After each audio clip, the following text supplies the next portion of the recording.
तर दुसरीकडे पंकजा मुंडे आणि धनंजय मुंडे गोपीनाथ गडावर दाखल झालेले आहेत।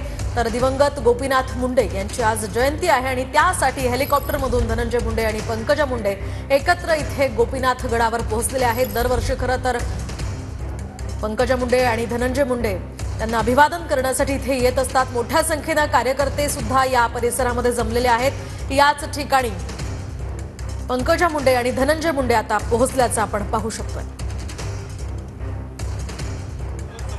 आपण पाहतोय धनंजय मुंडे सध्या हेलिकॉप्टरमधून उतरलेले आहेत, तर त्यांच्यासोबत पंकजा मुंडे या सुद्धा आहेत।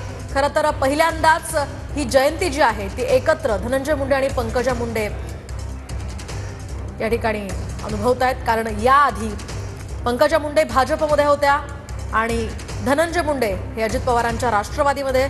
मात्र आता अजित पवारांची राष्ट्रवादी ही भाजपमध्ये सामील झाल्यामुळे या ठिकाणी महायुतीमध्ये हे दोन्ही नेते बहीण भाऊ एकत्र आल्याचं आपण पाहू शकतो।